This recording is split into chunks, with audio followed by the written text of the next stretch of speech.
आज हम इतिहास विषय में नेपोलियन के बारे में जानेंगे। तो चलिए हम इस अध्याय को ने, नेपोलियन बोनापार्ट का जन्म 15 अगस्त 1769 में फ्रांस के अजिक्यो शहर में हुआ था।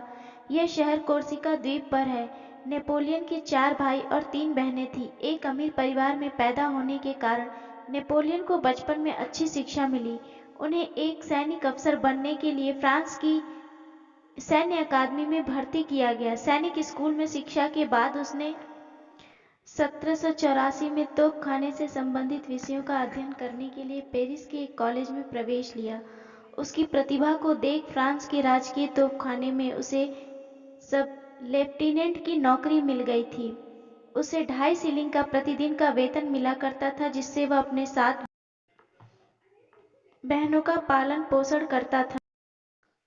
युद्ध। नेपोलियन ने अपने युद्ध कौशल से फ्रांस को विदेशी मुद्रा शत्रुओं से मुक्ति दिलाई। अपने अदम्य साहस और वीरता के कारण वह 27 वर्ष की अवस्था में फ्रेंच आर्मी ऑफ इटली का सेनापति बनकर सार्डिनिया पर विजय प्राप्त करने हेतु गया।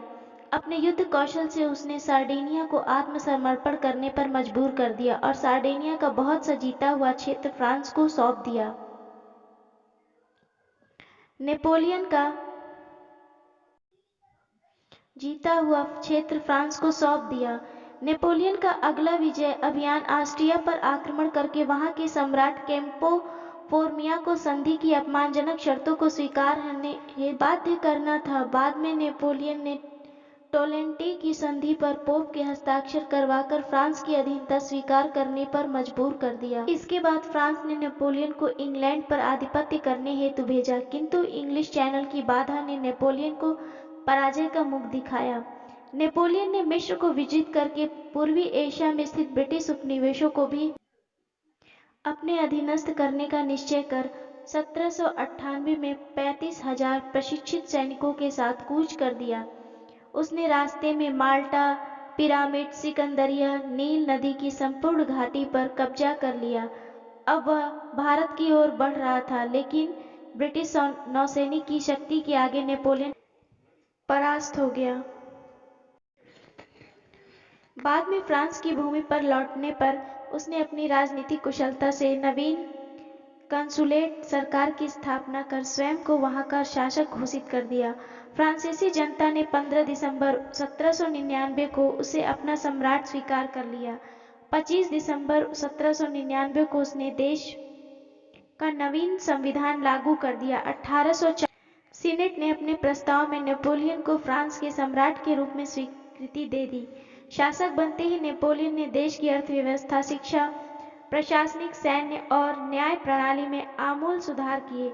धार्मिक स्थिति में सुधार हेतु सर्वप्रथम नेपोलियन ने पादरियों के भ्रष्ट व अनैतिक चरित्र को सुधारने, विशेषाधिकार को समाप्त करने, अंधविश्वास की आड़ में जनता को मूर्ख बनाकर लूटने वाले पादरियों को तथा चर्च की संपत्तियों को जब्त करने के लिए नवीन संविधान लागू किया। माना जाता है कि 1814 तक नेपोलियन ने सम्राट के पद पर रहते हुए कई महत्वपूर्ण कार्य किए,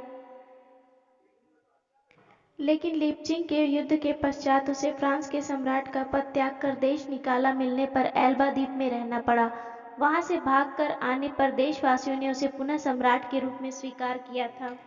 मृत्यु। 1815 में मित्र राष्ट्रों की मिलीजुली सेना से वाटरलू के युद्ध में उसे घोर पराजय का सामना करते हुए इंग्लैंड के समक्ष आत्मसमर्पण करना पड़ा, जिसके फलस्वरूप उसे सेंट हेलेना द्वीप में भेजा गया। 6 वर्षों का यातनामय जीवन बिताते हुए नेपोलियन ने मृत्यु से पहले अपनी वसीयत में यह लिखा था कि मुझे सोन नदी के तट पर फ्रांस की जनता जाए, जिससे कि मैं बहुत अधिक प्रेम करता हूँ।